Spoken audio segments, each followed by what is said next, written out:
Hello there, Star Wars toy fans, and thank you for stopping by my channel again. This is Jim Kelsey, and in today's video we're going to focus on the Hasbro Sandcrawler that is exclusive through the Disney theme parks.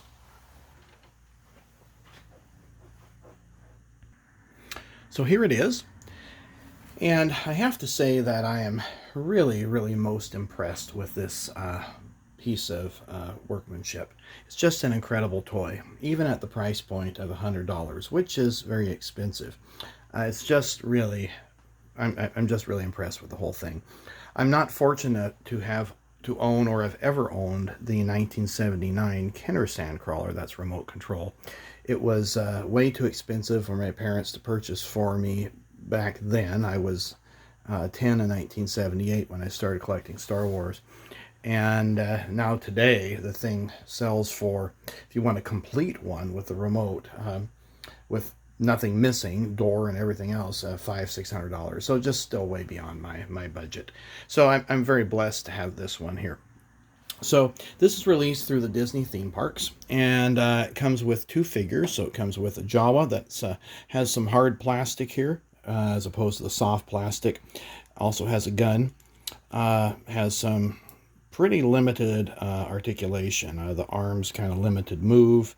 The wrists do rotate. The head does not turn. Do the feet turn? Nope, not really. So that's kind of it. And then it also has a gonk droid, which I'll show you its use for later. Has a hole in the top, and then the top pops up to expose, I guess, the charger. What gonk droids are used for charging things. So put those aside here. So here's the outside of it. I'm really impressed with the paintwork done on it, except for these white splatter parts. I'm not sure what the purpose of that was. If it was to show dust, well, they kind of missed the mark. It looks like white splatter, white paint splatter, like overspray. If you were spraying something and you got this splatter that came out. I don't know. Something wrong with the airbrush, maybe. But anyway, here you can see the top and the left side. We'll take a look at the front. So here's the front there. Here is the right side of the vehicle. And then the back side.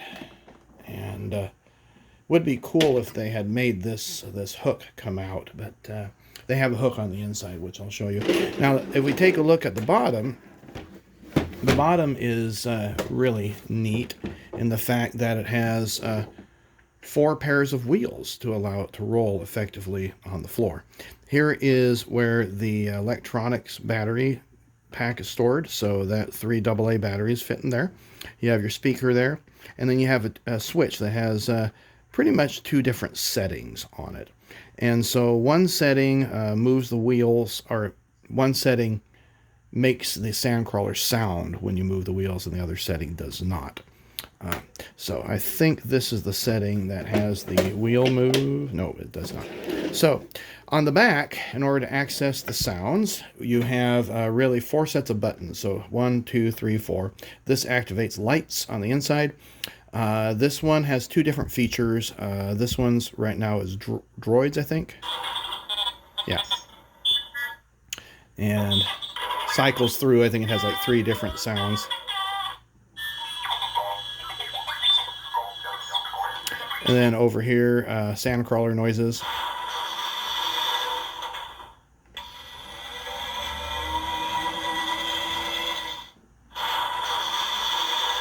And then more droid sounds.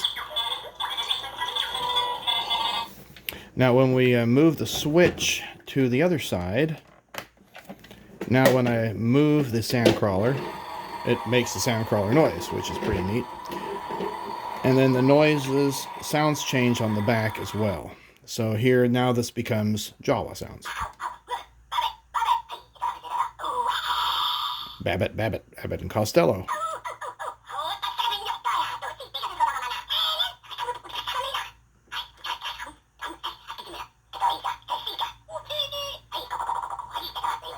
There you go. Excuse me. This happens to activate some lights. So I press that. We're going to have to deal with that Sandcrawler noise. That's the only way to get the lights. And lift up here, and you can see inside the cockpit, there are the lights. And also looking inside, you can see some quite nicely detailed stickers for the cockpit there. Go ahead and cycle through the lights so you can see it without, and bring that up a little bit close. You'll see where the lights are right there.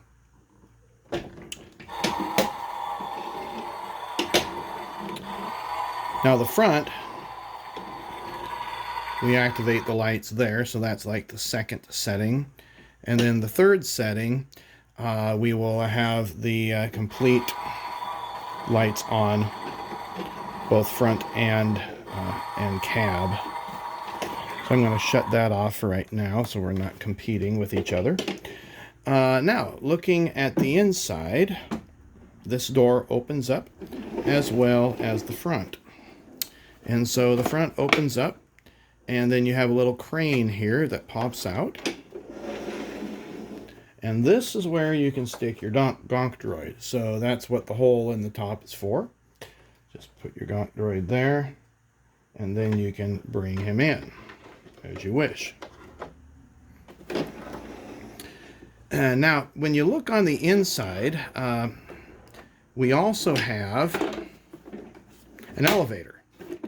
And so you'll see there, clear in the back, there's the elevator to bring your character up and down. So on the back side of the ship, or other side, the right side of the ship, you have two buttons to raise and lower the elevator. And let's go ahead and move the switch.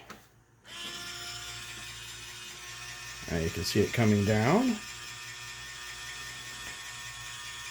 And this, I think, is an excellent feature. It gives you one advantage over the earlier release that Hasbro had done back around 2002, 2004, where it was just a recast of the 1979 Sandcrawler, but without the remote control. So this one actually raises and lowers. So that's, I think, just a fabulous feature associated with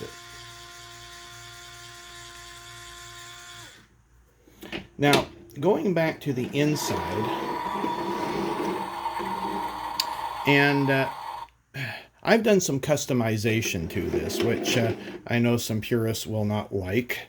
But when my son and I were playing with it, it was just so dark on the inside that I tapped into those two lights up here and put some additional lighting along the side, or along the front. So we'll hit the lights here, and now you can see some LEDs glowing right up there. And provide some nice lighting inside. I also added some pegs. And so I took the machine apart and just drilled some holes and put some 1/8" styrene plastic pegs in there, and then painted them to suit, and also put one on the elevator as well. And so now your figure can stay in place. And it doesn't matter if you have a vintage one like here, the vintage Kenner ones, they will fit just right in place and not move when you tip it up. So that's a little bit of customization that I did on that you will not see in the Hasbro release. Now, looking further on the inside, you can see there is a furnace. So there's a button there. You can activate that.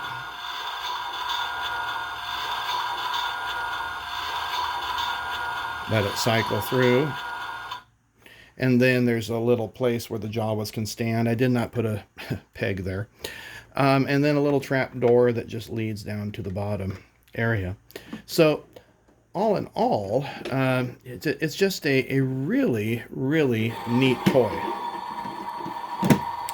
And I think will provide hours and hours of fun for any child. Granted, it's expensive, but if your child takes care of their toys, I think it is a really worthwhile investment, and you don't have to attend the theme parks in order to get it. You can just order it online. The other thing I'll mention too is that these lights will shut off. I think after 3 to 5 minutes, they'll shut off on their own.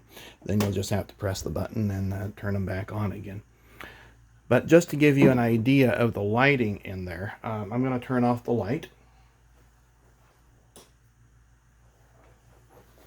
And now you can see how well lit that is on the inside. And we'll go ahead and shut off the lights. And we're getting a little bit of backlight from the room behind me. But anyway, it's illuminates it really, really nicely. So I didn't mind hacking into that and installing those LEDs. I think it was well worth the effort.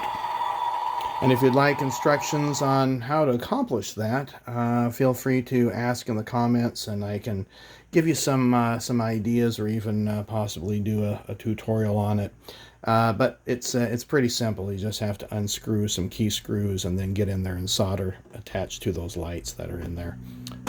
Hope you enjoyed this video, and please leave some positive comments in the comment bar. Thank you.